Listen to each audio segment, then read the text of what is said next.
दिगंबर नेगी जी हमेशा charismatic leader के तौर पर प्रधानमंत्री नरेंद्र मोदी को हमने देखा है। शुरुआत में जब वो अपना संबोधन शुरू कर रहे थे, उस वक्त इतनी एनर्जी कहीं न कहीं लो नज़र आ रही थी और धीरे-धीरे वो मोमेंटम डेवलप हुआ और फिर जैसे वो हमेशा करिश्मा के साथ लोगों के बीच पहुँचते हैं, वही हमने यहाँ देखा।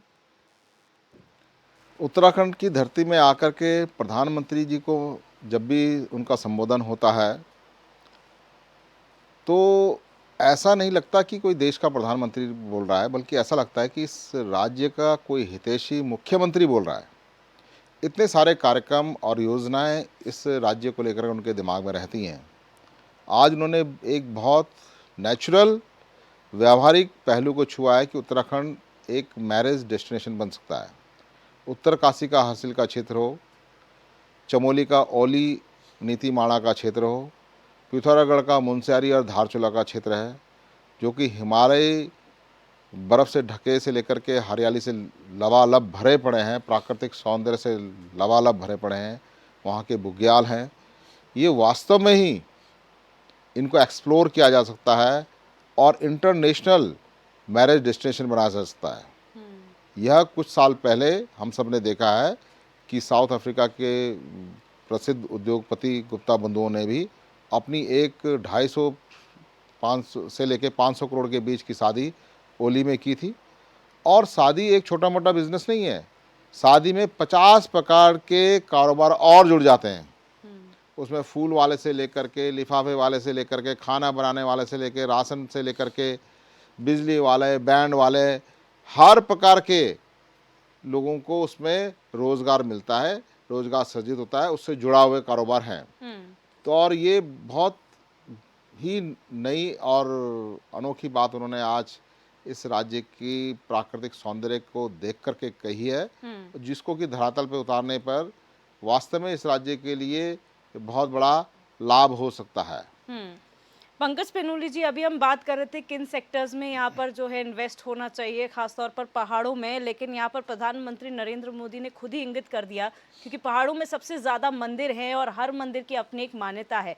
अगर यहाँ पर वेडिंग के लिहाज से देख लिया जाए तो शायद ये बहुत अच्छा डेस्टिनेशन पहाड़ों के लिए इन्वेस्टमेंट के तौर पर बन सकता है। पहला तो प्रधानमंत्री ने जो एक स्टेटमेंट दिया कि पहाड़ की जवानी और पहाड़ का पानी, ये उत्तराखंड के गांधी स्वर्गीय इंद्रमणि बडोनी जी ने ये लाइन अपने टाइम में बोली थी, जिसके बेस पे एक उत्तराखंड राज्य आंदोलन का भी एक मुख्य बिंदु था।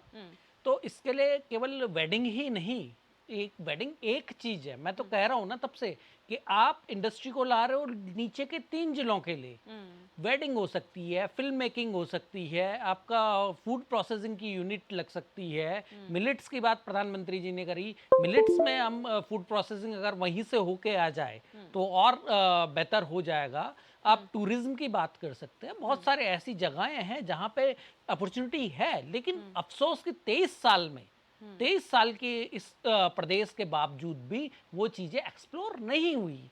ना कोई कोल्ड स्टोरेज आपके ऊपर के 10 जिलों में है, ना वहाँ विपणन की प्रणाली है, ना वहाँ पे चकबंदी हुई है।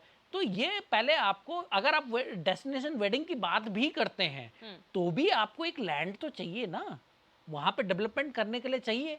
तो वही है कि सेग्रीगेटेड लैंड है, किसी का कहीं किसी का कहीं, तो कहाँ से होगा। त्रिजुगी नारायण के लिए आज तक ये सरकारें जो हैं या फिर और जो मंदिर हैं, इनके लिए कोई पॉलिसी नहीं बनी। गुप्ता बंधुओं का एग्जाम्पल दिया दिगंबर नेगी जी ने, वो आए, उन्होंने वेस्टिंग करी 500 करोड़ की।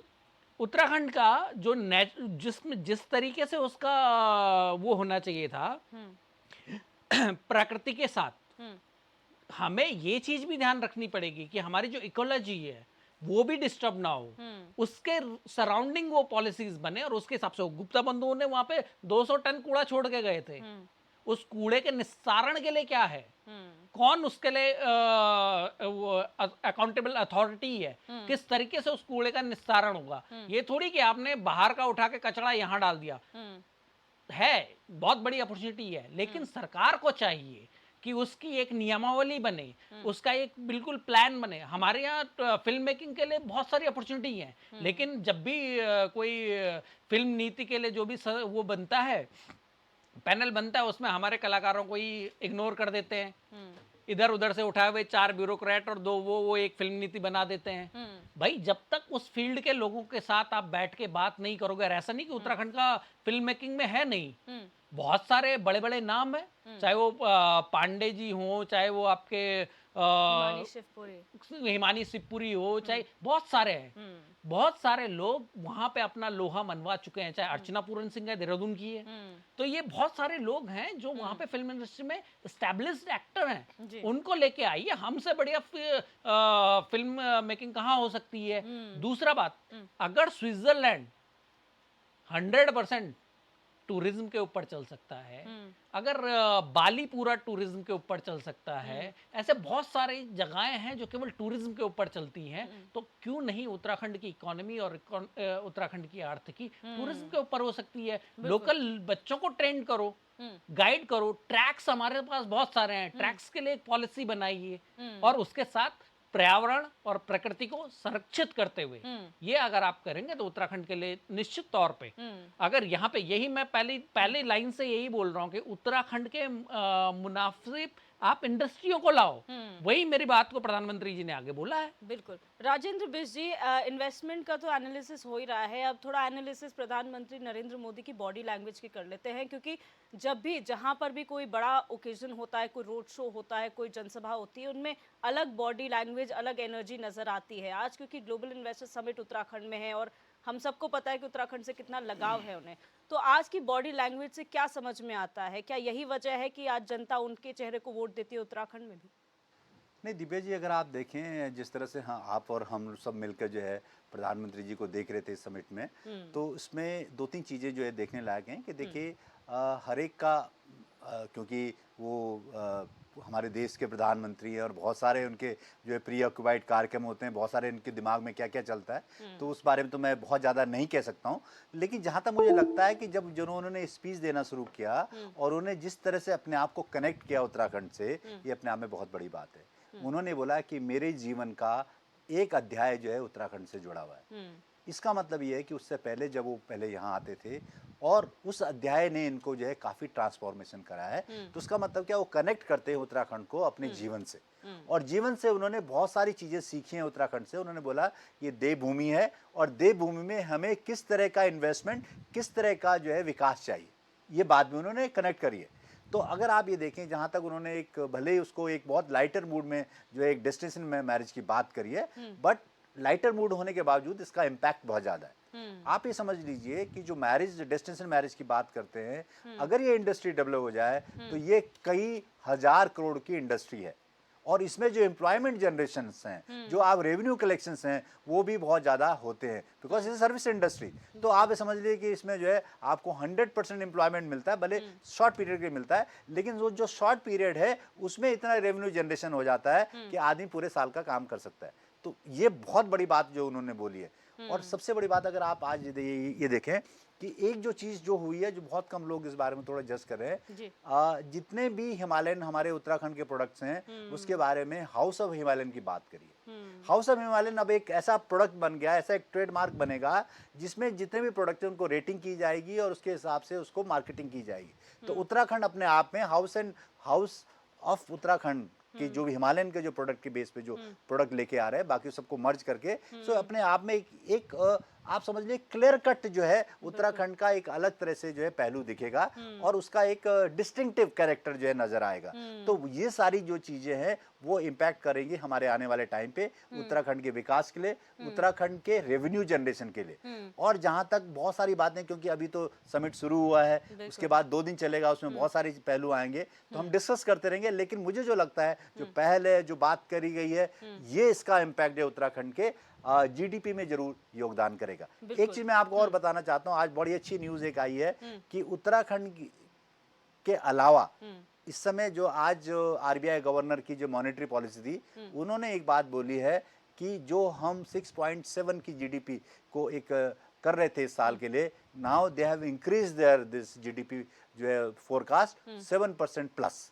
तो इसका मतलब वो इम्पैक्ट जो है आप ये समझ लीजिए कि जिस तरह से सरकार मतलब सेंट्रल से लेकर स्टेट तक काम कर रही है, इसका एक ही चीज़ है कि किसी तरह से जो है जीडीपी को बढ़ाया जाए, पूरे भारतवर्ष को और उसके साथ राज्यों को भी जो है विकास किया जाए, उनकी जीएसडीपी बढ़ाई जाए, और वो जब जीएसडीपी बढ़ेगी तो जीडीपी बढ़ेगी, और जीडीपी बढ़ेगी तो हमारी रैंकिंग जो है ऊपर आएगी। तो उसमें बहुत सारे पहलू हैं। ये आने वाले टाइम पे अपने आप में बहुत इम्पैक्टफुल बात हो रही है। और इन्वेस्टर समिट में अगर आप भी देखें, मुझे जो लगता है कि अब ये पैराडाइम शिफ्ट हो रहा है, इस तरह की सोच बदल रहे हैं, और हम लोगों को भी, उत्तराखंड के लोगों को भी अपनी सोच बदलनी पड़ेगी विकास के मॉडल के लिए। तो ये सब चीजें जो है बहुत इंपॉर्टेंट है उत्तराखंड के लिए। बिल्कुल 8 और 9 तारीख यानी आज और कल महत्वपूर्ण दिन है। आपको बता दें कि जो आज का सत्र है उसमें 4 सत्र होने वाले हैं, जिसमें पहले दिन शिक्षा, टूरिज्म और स्वास्थ्य से जुड़े हुए जितने भी एमओयूज हैं उन पर डिस्कशन होगा। वहीं 8 सत्र कल होने वाले यानी कि 9 तारीख को कल समापन समारोह भी है, जिसमें गृह मंत्री अमित शाह आएंगे। तो ये बहुत महत्वपूर्ण इस प्रदेश के लिए, क्योंकि तमाम जो सेक्टर्स में इन्वेस्टमेंट हो रहा है उस पर अब चर्चा होगी। संबोधन हो चुका है सभी का, अब चर्चा होगी कि किस तरीके से इन्वेस्ट होगा, कौन से क्षेत्र में क्या ज़रूरतें हैं। दिगंबर नेगी जी, यहाँ पर सब प्लानिंग की बात की जा रही है, क्योंकि हर प्रदेश की अपनी एक मेकिंग होती है, हर प्लानिंग होती है। लेकिन जब आप सेंटर्ड मॉनिटर्ड कहते हैं, क्योंकि यहाँ पर प्रधानमंत्री नरेंद्र मोदी की बात से, मुख्यमंत्री की बात से एक चीज़ तो साफ हो गई है कि उत्तराखंड को सेंट्रली मॉनिटर किया जा रहा है। यानी कि आप जो है सेंट्रली, आप कभी हेल्प होती है तो आप सेंटर के पास जाते हैं, या सेंटर से आप लोगों को मदद दी जाती है। तो ऐसे में क्या पॉलिसी मेकिंग स्टेट की फिर सेंट्रलाइज हो जाती है? दिव्य दर्शनी जी, पहले तो मैं आपको करेक्ट करना चाहूँगा कि इसको सेंट्रल मॉनिटर नहीं कहेंगे, इसको बोलेंगे सेंट्रल गवर्नमेंट ब्लेस्ड स्टेट जो है उत्तराखंड है। यानी सेंट्रल गवर्नमेंट का हमको आशीर्वाद है, उनका स्नेह है, एक सॉफ्ट कॉर्नर। उत्तराखंड को एक हिमालय स्टेट और स्ट्रेटेजिकली भी, डिफेंस की दृष्टि से भी संवेदनशील राज्य है। इस कारण से भी यहाँ के लोगों की प्रॉस्पेरिटी को ध्यान में रखना ये राष्ट्रीय चुनौती भी है। तो ये राष्ट्रीय महत्व का भी राज्य है सामरिक दृष्टि से। तो इस कारण से भी केंद्र का इस राज्य के प्रति संवेदनशील होना, उसके प्रति सॉफ्ट कॉर्नर रखना, उसके डेवलपमेंट के बारे में चिंतित होना, और उसमें अपना जितना अधिक से अधिक सहयोग हो सकता है वो करने का भाव रहता है। और हमने देखा है कि प्रधानमंत्री, ये पहली बार नहीं, इससे पहले प्रधानमंत्री जी 2-3 बार केदारनाथ आए, तो उससे जो फुटिंग बढ़ा है इस राज्य में तीर्थ यात्रियों का, वो रिकॉर्ड तोड़ है। ठीक है, इतना उत्साहजनक है कि अभी से बहुत सारे जो लोग घोड़े और खच्चर पालते हैं, उनका कहना है कि अगले साल हम जो है केदारनाथ में मिलेंगे भाई साहब आपको। तो जो सबसे समाज का जो पिछड़ा वर्ग है आर्थिक रूप से, उस तक जो है प्रधानमंत्री के सिर्फ केदारनाथ में जाकर पूजा करने से इतनी तीर्थ यात्रियों की श्रद्धा और उनका एक फ्लो उत्तराखंड की तरफ बढ़ा, जिससे कि रेस्टोरेंट और ढाबे, टैक्सी, बस, सब प्रकार के कारोबारियों को फायदा हुआ। वही स्थिति आज के जो इन्वेस्टर समिट में प्रधानमंत्री ने स्वयं उपस्थित होकर के इस बात की गारंटी उद्योगपतियों को दी है कि उत्तराखंड देवभूमि है, यहाँ पर आकर के आप लोग फलेंगे फूलेंगे, और मेरा इसमें पूरा सहयोग रहेगा। तो निश्चित रूप से वो उन सब उद्योगपतियों को जो कि अपना पैसा यहाँ पे निवेश करना चाहते हैं, के लिए इच्छुक हैं, वो लोग इससे उत्साहित होंगे, उनका भरोसा और बढ़ेगा, और वो अपनी पूंजी रिस्क लेने के लिए और तत्पर होकर के दृढ़ मन से अब इस राज्य में निवेश करेंगे, और जिससे कि इस राज्य में खुशहाली आएगी, रोजगार सृजित होंगे, यहाँ का विकास होगा, और उत्तराखंड हिंदुस्तान का सर्वश्रेष्ठ राज्य बनेगा आने वाले समय में। बिल्कुल डॉक्टर फेनोली, यहाँ पर आगे आने वाला दशक जो है उत्तराखंड का होगा, इसकी तरफ काम किया जा रहा है। उत्तराखंड @25 जो कहा गया था, उसके बाद अब पीस टू प्रॉस्पेरिटी जो उत्तराखंड डेस्टिनेशन इन्वेस्टर समिट की थीम है, पीस टू प्रॉस्पेरिटी, कितना इत्तेफाक आप इससे रखते हैं? पीस टू प्रॉस्पेरिटी इस प्रदेश के लिए सही टैगलाइन है?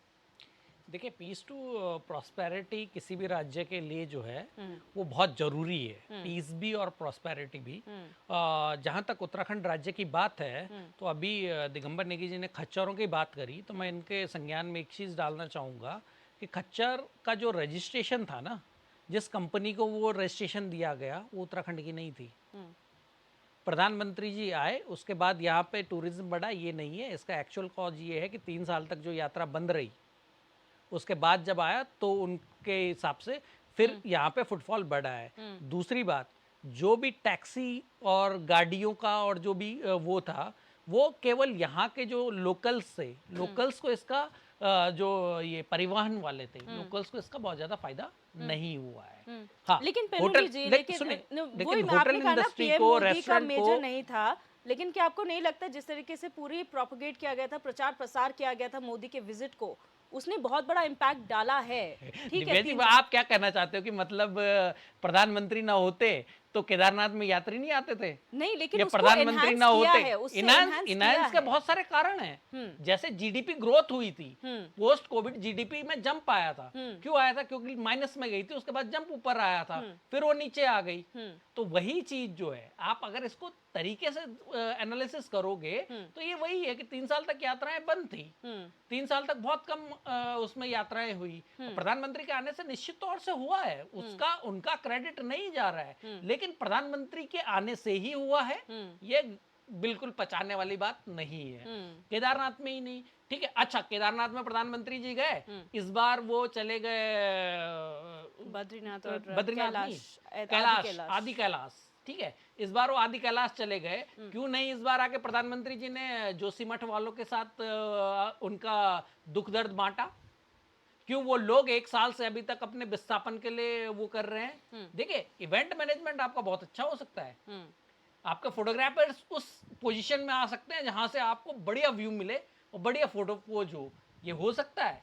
लेकिन केदारनाथ, बद्रीनाथ, गंगोत्री, यमुनोत्री, जो 4 धाम इस स्टेट के पवित्र 4 धाम हैं, वो किसी प्रधानमंत्री के आने से या किसी प्रधानमंत्री के जाने से, किसी व्यक्ति के आने से, किसी व्यक्ति के जाने से कोई फर्क नहीं पड़ता। वो सतत है, सनातन है और हमेशा रहेगा।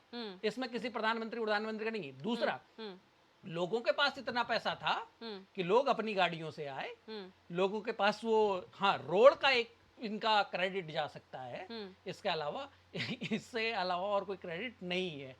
और वो कोविड के कारण, जैसे इकोनॉमी बिस जी बताएंगे कि जैसे कोविड आया था तो इकोनॉमी माइनस में चली गई थी, जीडीपी माइनस, उसके बाद जीडीपी बहुत अच्छा बूम करा, फिर अब जीडीपी नीचे को 6 पे आ गई, तो 8 से 6 पे आ गई ना दोबारा। तो ये सारी चीजें जो होती हैं, ये इसके पीछे कई कारण होते हैं। हाँ, प्रधानमंत्री जी आए, उन्होंने घूमा, अपना फोटो शूट करवाया, सब कुछ करवाया, और शंकराचार्य के लिए केदारनाथ में प्रोटोकॉल नहीं है।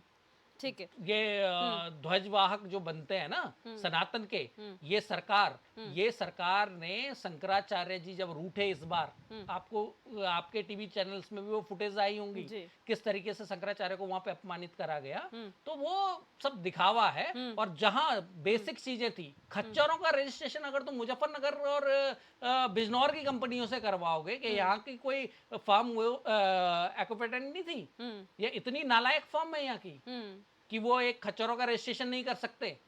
ये सारी जो चीजें हैं ना, ये केवल दिखाने की, और आप अगर उसका डाटा निकाल के देखोगे कितने टैक्सी वालों को रोजगार मिला, कितने उसको रोजगार मिला, वो आपके सामने आंकड़े अपने आप आ जाएंगे। राजेंद्र बिष्ट जी, आपने जीएसडीपी की बात की, आपने जीडीपी की बात की है। यहाँ पर प्रधानमंत्री नरेंद्र मोदी ने अपने संबोधन में 2 बातें और कही थी। उन्होंने कहा जो लोग गरीबी से अभी अभी नए नए उभरे हैं, वो लोग अपनी ज़रूरतों पे ज़्यादा स्पेंड कर रहे हैं, और दूसरा जो 2 करोड़ महिलाओं को जो लखपति दीदी बनाना है, उन्होंने कहा वो बेशक हो सकता है कि डिफ़िकल्ट सुनाई दे, लेकिन मैंने सोचा और मैंने कर दिखाया। तो ये दोनों चीज़ों को आप किस तरीके से देखते हैं? एक वो जिसमें आप बोलते हैं कि नए नए गरीबी से उठे और अपनी ज़रूरतों पे खर्च करना, और फिर लखपति दीदी वाले। देखिए, जो हम इकोनॉमी में इनको एक टिपिकल हम वर्ड बोलते हैं, न्यू रिच मतलब जिसे कहते हैं नए नए जो हैं रिच जो लोग बनते हैं। और इसका कारण क्या है कि अगर आप ये देखें, जब भी कोई जीडीपी किसी की भी जो है, मतलब अगर आप ये देखें कि पूरी जो कंट्री है, जब कंट्री जो है इकोनॉमी 3 ट्रिलियन डॉलर से ऊपर जाती है, तो उसके बाद क्या होता है कि जब वो 3 से 4, 5, 6 जाती है, तो उसका ग्रोथ एक्सेलरेट करता है। और ये डाटाज है। आप चाइना की बात करें, जब 92 95 की बात होती है, तो इकोनॉमी जो है उसमें वो ग्रो करती है, और उसके मल्टीप्लायर इफेक्ट्स आते हैं। फॉर इंस्टेंस मैं आप बात करता हूँ कि जो अभी आप देखें कि पहले क्या होता था कि जो हमारे घर होते थे, उसमें एक आदमी कमाने वाला होता था, उनके पीछे के 6-7 लोग, उनका भरण पोषण होता था। लेकिन अब क्या हो गया कि एक घर में ही हस्बैंड भी काम करता है, वाइफ भी काम करती है, बच्चे भी काम करते हैं, तो एक कंबाइंड, जिसे कहते हैं इंक्लूसिव, एक जो है इकोनॉमी, एक घर की इकोनॉमी बढ़ती है। भले अब वो संयुक्त प्रयास कम हो रहे हैं, लेकिन अब आप ये देखें जो काम करने वाले हैं, चाहे वो मतलब गरीब से गरीब आदमी हो ये ज़्यादा मतलब अगर आप मिडिल क्लास हो तो वो क्या है कि अब वो बहुत सारे लोग जो है काम करने लगे, जी। पहली चीज़। दूसरी चीज़, हिंदुस्तान बहुत यंग नेशन है, ऑन एन एवरेज करीब 28 से 30 साल उम्र है, तो उसमें क्या है कि काम करने वाले लोग ज़्यादा हैं और लोग काम करने की इच्छा रखते हैं, तो उससे जब ज़्यादा लोग काम करेंगे तो कहीं ना कहीं इकोनॉमी में उसका इफेक्ट आएगा। तो वही चीज़ है, जब आदमी का पैसा आता है, आप ये समझ लीजिए कि जो एक मजदूर भी है आज, वो उसके पास मोबाइल है, वो भी एक जो है क्या कहते हैं अच्छे से अच्छा मोबाइल खरीदना चाहता है। पहली प्राथमिकता घर खरीदने से पहले या मोबाइल मतलब खरीदना। कोई रूम लेने से पहले उसकी मोबाइल की होती है, कपड़े खरीदने से पहले। तो वो क्या होता है, वो जनरली इकोनॉमी में कंट्रीब्यूट करते हैं। तो मैं ये कह रहा हूँ कि जो इस तरह का जो न्यू रिचनेस हिंदुस्तान में आ रही है, जो लोगों को पैसा आ रहा है, लोग खर्च कर रहे हैं, और जब खर्च करेंगे तो क्या होगा, डिमांड बढ़ेगी, और जब डिमांड बढ़ेगी तो नेचुरली जो है क्या इकोनॉमी में उसका इम्पैक्ट साफ साफ देखने को मिलता है, पहली चीज। दूसरी चीज उन्होंने जो बोली है, आप दूसरी पूछ रहे थे आप, लखपति योजना हाँ, जो लखपति है, योजना के बारे जी। में वो ये कह रहे थे कि हमारा जो टारगेट है लखपति योजना में कि करीबन हम 2 करोड़ महिलाओं को लखपति बनाएंगे। अब उसके बारे में आप ये देखिए कि उन्होंने बहुत सारी स्कीम्स ऐसे लॉन्च करी हैं सरकार की, जो स्मॉल सेविंग स्कीम्स में आप राजलक्ष्मी की बात करते हैं, आप महिलाओं के अलावा बच्चों के लिए जो है, लड़कियों के लिए आपने जो है नंदा गौरा देवी योजना, हाँ, गौरा देवी है, या उसके अलावा बहुत सारी जैसे स्कीम उन्होंने लॉन्च करी है जिसका रेट ऑफ इंटरेस्ट सबसे ज़्यादा है।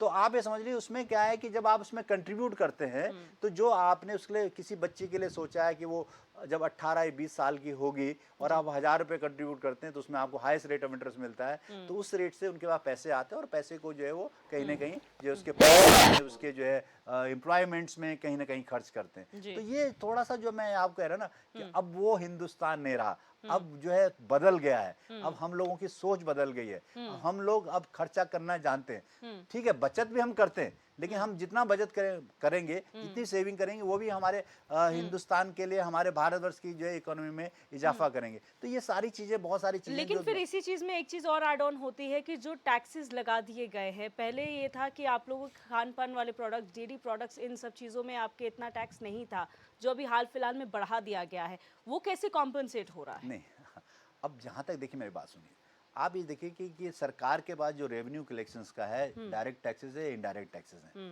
सरकार को तो उसी से चलाना है। अब सरकार ये काम करे कि टैक्स बढ़ाए या टैक्स कंप्लायंस करे। अगर आप ये देखें कि जहां तक मोदी सरकार की बात है, तो मोदी सरकार ने सबसे पहले टैक्स कंप्लायंस के ऊपर बहुत जोर दिया। आप जीएसटी का उदाहरण देखिए, जीएसटी करीबन 1,60,000 करोड़ पर मंथ जो है कलेक्शन हो रहा है, जो अपने आप में कीर्तिमान है।